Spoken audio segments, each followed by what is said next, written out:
გამარჯობა, ცუგობარი ისე თქვენთანაა და დღეს მივადექით თემას, რომელიც შეიძლება ერთი შეხედვით ცოტა მსუბუქი მოგეჩვენოთ, მაგრამ დიდი ტკივილია ნებისმიერი ძაღლის პატრონისთვის, განსაკუთრებით ძაღლის. ეს არის ცხოველის ბანაობა. უნდა გამოგიტყდეთ, ყველას არ უყვარს. ყველას არ უყვარს და ამიტომაც დიდი გაწი გამოწვი მიდის ხოლმე ოჯახში, როდესაც ცხოველის დაბანის დრო მოდის, არა და საჭიროა. არსებობენ სპეციალური დაწესებულებები, სადაც ამას პროფესიონალები აკეთებენ, დანარჩენები ვწვალობთ სახლში. და ჩვენ ასეთ დაწესებულებას მოვაკითხეთ ცუგრუმელას და სალომე კობახიძეს, გრუმერს, რომელიც ახლა ამ ბატონის სახელი ვიცით? არ ვიცით. არა უშავს. თავარია რომ სუბთა იქნება აქედან როცა. დიდი მადლობა სალომე, აი როგორც ხედავთ, ცოტა ისეთ სამუშაო გარემოში შემოვარდით და მადლობა რომ გამონახეთ დრო და ჩვენთან საუბარს დათანხმდით.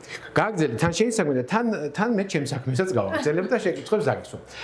პირველ რიგში მოდი ერთი რამე დავადგინოთ იმისთვის რომ ვიცოდეთ საით წავიყვანოთ ჩვენი საუბარი. ფისოებს სჭირდებათ ბანაობა. ფისოებსაც როგორც ძაღლებს სჭირდებათ ბანაობა, თუმცა მათ შორის სხვაობა ხა დიდია. ძაღლი უფრო დამყოლი და მორჩილი ცხოველია, კატისგან განსხვავებით, რომელიც შედარებით უფრო ველური ცხოველია.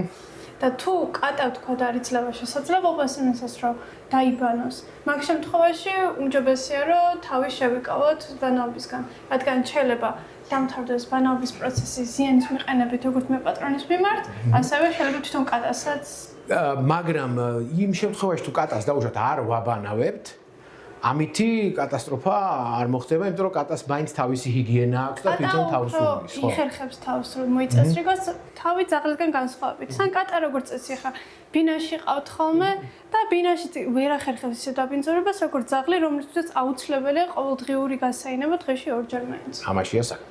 კარგი. რამდენ ხანში ერთხელ ჭირდება ძაღლს ბანაობა? საშუალოდ რო ავიღოთ, გრუმინგი ძაღლებს სჭირდებათ 3 კვირიდან 1 თვის განმავლობაში. მოდი მაშინ ეგეც დავა, რადგანაც ქართული ტერმინი არ არის, გრუმინგი რას გულისხმობს, ესეც გავაგებინოთ ჩვენს მოყოლში. გრუმინგი ეს გულისხმობს შინაური ცხოველის მოწესრიგებას. ეს იქნება თქვათ დაბანა, შეჭრა შეიძლება იყოს და სხვადასხვა პროცედურები, სრული პაკეტი არის. სრული, ხო. რაც მოისაზრებს შინაური ცხოველის გასუფთავებას. გასაგებია.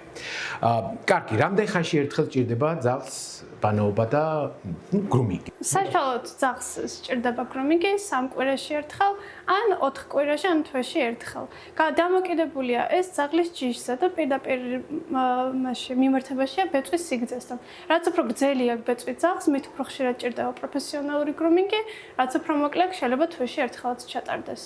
წყალი რა ტემპერატურა უნდა იყოს, რომ ძაღლი ვაბანაოთ სრულფასოვნად, კარგად დაიბანოს, გაცილდეს ეს რაც ჭუჭყი აქვს და კარგი ბეწვი ქონდეს.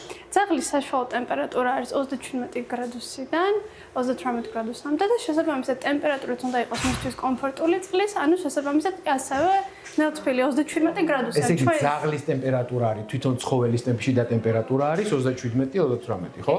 და წყალიც შესაბამისად იგივე ტემპერატურის უნდა იყოს, რომ ცხოველმა კომფორტულად იგრძნოს თავი, რომ მისთვის არც გრილი იყოს, როდესაც ხდება, არც ძალიან ცხელი იყოს.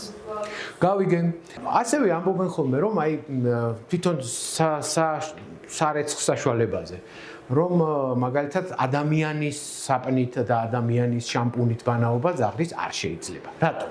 პირველ რიგში შეიძლება გამოშრეს კანი, რაც არაჯანსაღ ვიზუალს აძლევს ერთ-ერთი.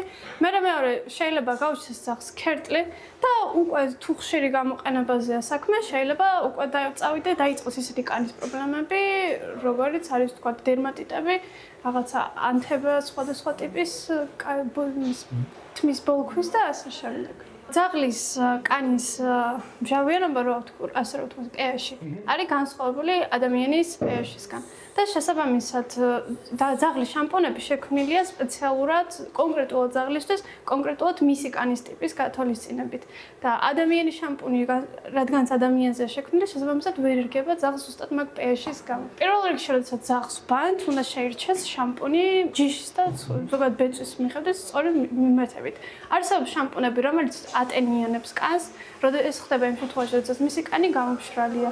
შესაძლებელია იყოს შამპუნები, რომლებიც უფრო ღრმაწ წმინდაზე ორიენტირებული, როდესაც ძაღლი ძალიან დასრულია და ასე შემდეგ. მოცულობის მომცემი, მათეთრებელი შამპუნები, ძალიან ბევრი არჩევანი გვაქვს ძაღლების შამპუნებში, რომელიც უნდა შეირჩეს დიდი სიფრთხილით და ყველა შამპუნის გამოყენებას თავისი სპეციფიკა გააჩნია.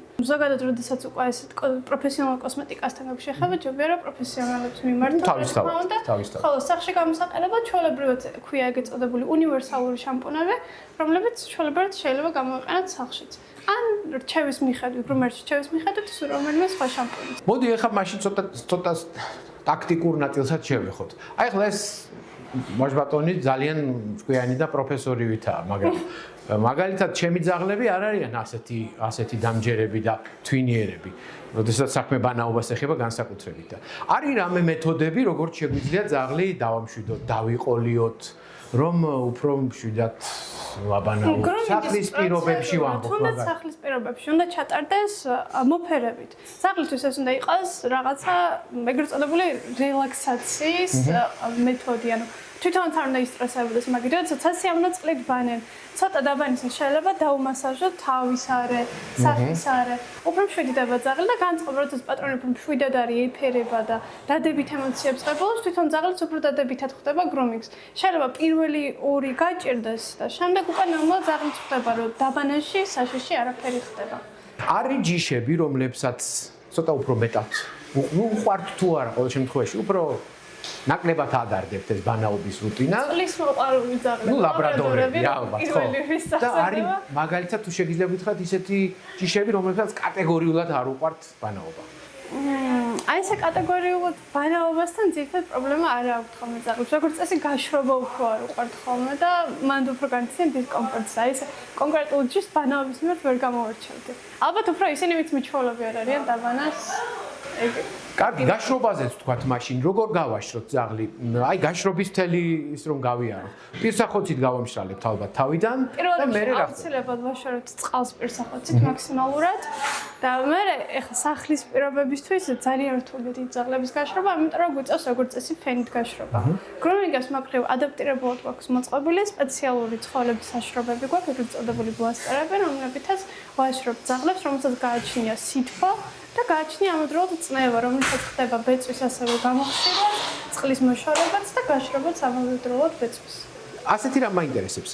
რამდენჯერ უნდა გაისაყნოს ძაღლი? ახლა მას ძალიან პრაქტიკული დინიდან გეუბნებით, რომ მე ვაბანავებ ჩემს ორივე ძაღლს. ერთს უფრო მეტი ჭირდება ხოლმე, იმიტომ რომ ის უფრო ბინძურია, უყვარს გორაობა და ისა, მეორე უფრო აკურატულია. აი რას ვაქცევთ ყურადღებას, რამდენჯერ უნდა გაისაყნოს ძაღლი იმისთვის, რომ კარგად ძირითადად თუ ძალიან დასრული არ არის ძაღლი, ორჯერ ჭირდება. თუ უკვე ძალიან ჭოჭყიანია, სამჯერაც. შამპუნი, ძირითადად ძაღლების შამპუნები იხსნება წყალში. დაბანისას კარგად უნდა გავხსნათ წყალში და შემდეგ ბეწვზე გადავანაწილოთ. ჩვენ მაგისთვის მაგალითად უბრალოდ ღრუბელს ვიყენებთ აბაზანისას. რა იმითი შევაძილოთ კარგად შამპუნი, ხელით ავაკაფოთ და შემდეგ ჩამოვხსნათ. მოდი მაშინ ეგეც ტექნიკურად თქვათ. აზედ შამპუნს არ ვასხამთ, წყალში ვხსნით და ისევ ვაკეთებთ? წყალში ვხსნით და ისევ ვაკეთებთ. იმიტომ რომ სხვანაირად ეფექტი არ აქვს კონცენტრირებულ შამპუნს, თუ არ გაიხსნა და წყალთან ერთად არ გადანაწილდა, ბეწვზე თანაბრად ვერ განაწილდება და რაღაცა კონკრეტულ უბნებს უკეთესად და რაღაცა უბნებს საერთოდ ვერ აი ეს ეხლა ვისწავლე. მე მაგალითად პირდაპირ ვასხამ ხოლმე და მე ხელით ვცდილობ რომ გავანაწილო. ესე იგი ისე ჯობია. კარგი ბატონო. აი მოდი მაშინ ახლა თავიდან ბოლომდე ეს შევაჯამოთ ეს პროცესი დასაწყისიდან ბოლომდე. ვიწყებთ მოტყუებით, ასე ვთქვა. შეგვყავს ძაღლი, აუცილებელია როგორც უკვე ვთქვით, პატრონის მშვიდი განწყობა, რათა ძაღლზეც არ გადავიდეს ეს შფოთვა და შესაბამისად გრომინგი უფრო მშვიდად ჩატარდეს. უნდა შეირჩეს წყლის ოპტიმალური ტემპერატურა, შემდეგ რომ ძაღლი კომფორტულად გრძნობდეს თავს, სწორად იყოს შერჩეული შამპუნები, ასევე სწორად იყოს გახსნილი შამპუნი, გადანაწილდეს ბეწვზე, როგორც უკვე ორჯერ ვთქვით, და ორჯერ გაიქაფოს, როგორც უკვე ვთქვით და ასევე კარგად ჩამოიბანოს შამპუნები, რო არ დარჩეს ბეწვი, რაც შემდეგ რაიმე პრობლემა არ გამოიწვიოს კანთან დაკავშირებით. შემდეგ უკვე ხდება პირსახოცით შემშრალება კარგად, მერე უკვე ფენით ან თუ გვაქვს საშუალება მაღალსიჩქარიანი სპეციალური საშრობებით და შემდეგ უკვე ხდება გამომშრალი ბეწვის გამოვარცხნა.